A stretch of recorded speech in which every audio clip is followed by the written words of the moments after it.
Pois bem, já há uma decisão. Agora, a ministra Carmen Lúcia e, nas outras situações, a ministra Carmen Lúcia também acompanhou o relator Alexandre de Moraes. Então, também há uma expectativa de que ela chancele a decisão que está sendo tomada pela maioria nesse momento. Alan Gani. Pois é, Evandro, né? Os votos da primeira turma, com exceção do Luiz Fux, não tem divergência. Todos votam de maneira muito parecida, seja na forma, seja na sua essência, né? Então, Jair Bolsonaro, agora condenado aí a 27 anos de prisão, fica uma grande dúvida se ele vai poder cumprir esta pena dentro da sua casa, devido aos seus motivos de saúde. Como o Piperno também trouxe, né? Mesmo cumprindo dentro da sua casa, se haverá a progressão de pena. Agora, também, né, com esta condenação, qual que vai ser o impacto político disso, né? Porque me parece que fecha esse julgamento, essa história,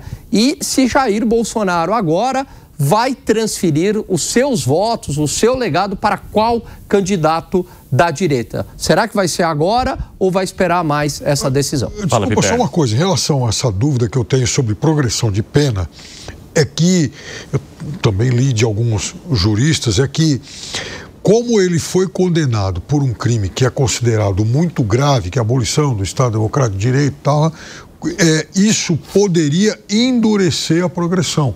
Então, em vez da progressão de pena começar após o cumprimento de 1/6 da sentença, começaria depois, acho que com 1/4. Então, é uma dúvida que alguns juristas têm. Tem uma divisão muito grande de opiniões e de entendimentos relacionados a essa história, né? Zé Maria Trindade, e a partir... Ô, Bruno Musa, bem-vindo, boa tarde para você. Já passo a palavra para ti também. Boa sexta, por aí. Para todos nós, obrigado, boa tarde. Até já. Ô, Zé Maria Trindade, o que a gente percebe também são movimentos todos acontecendo ao mesmo tempo. Então, você tem o julgamento agora com uma maioria formada e na mesma semana uma equipe ou a responsável ali pelo gabinete do ministro Alexandre de Moraes, que faz essa vistoria nos locais que poderiam acolher Jair Bolsonaro a partir também de uma demanda apresentada pelo governo do Distrito Federal, para entender se a Papuda teria a estrutura necessária para acolher um possível preso como um ex-presidente da República, que, além de ter ocupado esse cargo, também tem vários problemas de saúde diagnosticados e precisou passar por procedimentos médicos recentes, inclusive. Como é que você avalia toda essa situação que, assim, parece que forma, digamos, algo já muito previsível, porém, aqui a gente sabe que não dá para olhar muito para o futuro, não, porque ele sempre muda. É impressionante, né? Quando vai chegando assim, a gente se assusta, mesmo sabendo do que vai acontecer. Me parece aquela história, quando a gente assiste um filme de faroeste, a gente sabe quem é que vai morrer, quem vai ganhar a batalha, mas você assiste para saber como isso aconteceu. E a gente já sabia exatamente deste enredo. Os advogados fizeram um trabalho muito duro, mas sabendo do final.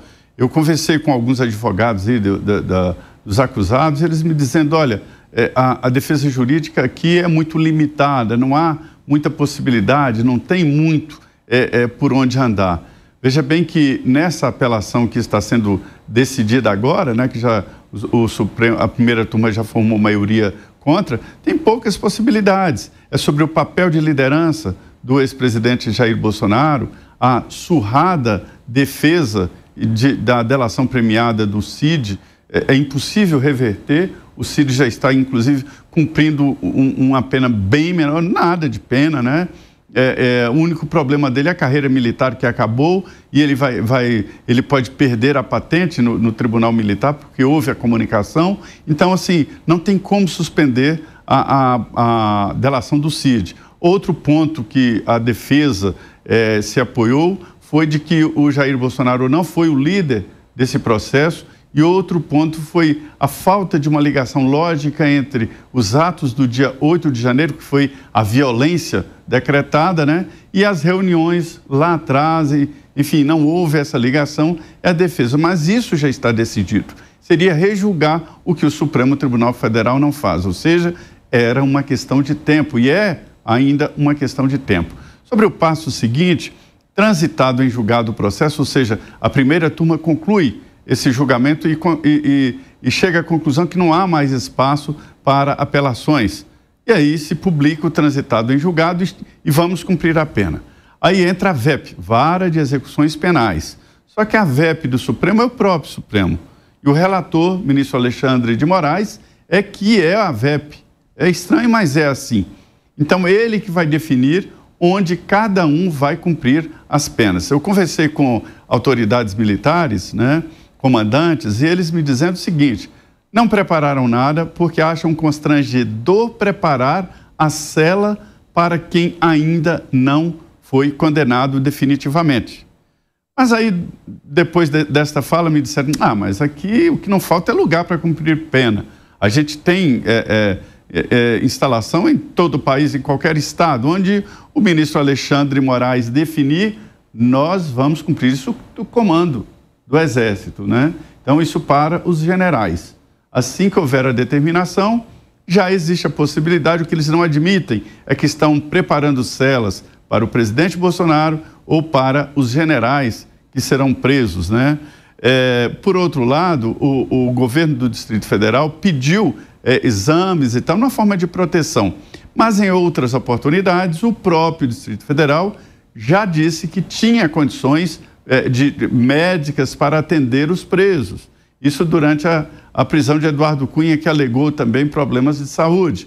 E o próprio GDF disse não. GDF é governo do Distrito Federal. Disse, não, nós temos aqui condições, temos profissionais na Papuda e temos aqui a proximidade com hospitais a menos de 15 minutos da Papuda, né? Só que é o seguinte, entra a segurança de um ex-presidente da República que é garantida pela Constituição. Um ex-presidente da República tem, além, evidentemente, do salário, né, um corpo de assessores, inclusive segurança. Então, assim, é preciso uma ala especial da Papuda preparada e protegida para um ex-presidente como o ex-presidente Jair Bolsonaro. Não tem a menor dúvida disso. Eu conversei com o secretário de Segurança Pública daqui do Distrito Federal, ele não é deputado ainda, mas que é candidato, né? E ele diz o seguinte, que não há a possibilidade de invasão de facções na Papuda. Diz que já houve tentativas e que a Secretaria de Segurança e a Inteligência abortaram a proposta, a tentativa de domínio. Então ele diz que a Papuda é segura quanto à possibilidade de domínio de facções. Mas há todo um debate ali, inclusive político de bastidores, com a participação do senador Flávio Bolsonaro, inclusive, sobre esse cuidado com o ex-presidente Jair Bolsonaro. Agora sim, sinceramente, a gente sabia que isso aconteceria, mas na hora que chega assim, a gente fica meio assustado, né? E tem uma questão relacionada à Papuda também, que ela é um complexo formado por vários blocos. Então, esses blocos são justamente separados para garantir que determinados tipos de presos não se misturem com outros grupos, cada qual relacionado aos crimes que foram cometidos. Então, no caso de um ex-presidente da República, seria uma cela individual que tem uma cama, uma beliche, que tem um chuveiro próprio, que tem o banheiro e também com a possibilidade de fazer 2 horas de banho de sol. E é um bloco separado dos outros. Então, mesmo que haja ainda um pouco dessa preocupação relacionada à atuação de facções, são blocos independentes, digamos assim, dentro desse grande complexo que hoje é o complexo da Papuda lá no Distrito Federal. Ô Bruno Musa, você entende que Jair Bolsonaro deveria cumprir uma pena em regime fechado inicialmente, como previu até agora o ministro Alexandre de Moraes? Bom, vamos lá. Voltando um pouco antes para dar essa resposta, esquecendo e deixando completamente de lado qualquer posicionamento político ideológico, eu não acho sequer que esse julgamento deveria ter existido. Se ele tivesse existido, que não fosse na instância do STF, que fosse nas instâncias inferiores, para que, como qualquer cidadão, tenha o direito de correr ao longo da tramitação, como manda a Constituição brasileira. Afinal de contas, esse não seria, nós já falamos aqui imensas vezes, não seria o caso de ir direto para a mais alta corte do país. Portanto, obviamente não. Não deveria sequer ter corrido dessa maneira, não deveria sequer ter acontecido da forma como aconteceu, portanto, muito menos ter a condenação ou ainda colocar em regime fechado. Mas como o Zé Maria muito bem falou, esse é um processo que deixa de lado o técnico. Afinal de contas, independentes do posicionamento político de cada um, todo mundo já sabia do desfecho. Uns torciam para um, outros torciam para outro. Eu acho que quanto menos uma justiça depender de torcida, melhor. Mas no Brasil, isso basicamente se tornou uma torcida. Só que, no fundo, você já sabia qual seria o resultado. A gente falou isso aqui imensas vezes. Então, os advogados de defesa, que eu também tive a oportunidade de falar com algum, porque está próximo aqui do meu dia a dia, basicamente já sabiam desse resultado. Não é novidade. Isso significa que ele ter recorrido a esse recurso foi protocolar, ganhar tempo, enfim, tudo que a justiça permite, ele vai acabar usando. Mas negar o recurso, de novo, não foi nenhuma surpresa, foi mais uma das obviedades que nós sabíamos que aconteceria, porque o julgamento, desde o começo, não foi um julgamento técnico, e sim um julgamento tomado por ideologia como um todo, interesses, enfim, cartas marcadas no geral. Então, esse é mais um desfecho do que, convenhamos, todos nós já sabíamos. Você acha que o julgamento não foi técnico, Piperno? Eu acho que ele foi muito técnico. Inclusive, eu acho que o conjunto probatório ele foi bastante robusto, acumulado aí durante pelo menos 3 anos, né? E, vejam, insisto muito nisso, o presidente, ou em algum momento o presidente Bolsonaro foi, inclusive, réu confesso, quando ele admite que ocorreram conversas, ocorreram aí articulações para isso, Um réu confesso que cogitou, mas não que tentou. Né? Então esse conjunto probatório que você está falando é da cogitação, mas da tentativa é falha. Eu puxei só um dos pelos, uma das peças, porque isso vem desde 2021, com imagens. 2021, vai planejar um negócio que vai acontecer em 2000 e... Não, mas aí está o negócio, porque passa pela você mal campanha... consegue prever uma reunião, vai prever as ações, os resultados possíveis. Passa pela campanha de desacreditar, por exemplo, a justiça eleitoral. Aquilo foi iniciado lá. Mas o fato de você desacreditar da justiça eleitoral não significa necessariamente que você está desacreditando para dar um golpe. Não, você tem um monte de gente que desacredita e não dá golpe. Foi uma engrenagem para a partir daqui foi usado lá na frente. Mas essa costura que você está fazendo, qual que é a prova material que encadeia o presidente do PL sentado aqui do nosso lado, por exemplo, ele foi outro que, aliás, inclusive já agora estão querendo processá-lo também, né? Porque ele falou, na verdade eu sabia que não tinha nada errado, mas eles me obrigaram a fazer isso. Ele está dizendo isso. Mas o ponto é... Ou seja, também isso, a litigância de má-fé é mais uma peça na engrenagem. Não, mas lá atrás ainda, quer dizer, a popularidade dele alta, você nem sabia o que ia dar no resultado eleitoral. Você fala assim, não, vamos aqui criar um ambiente de desconfiança em relação às urnas, partindo do princípio que o Bolsonaro vai perder para daí a gente... Piperno, parece um roteiro de cinema.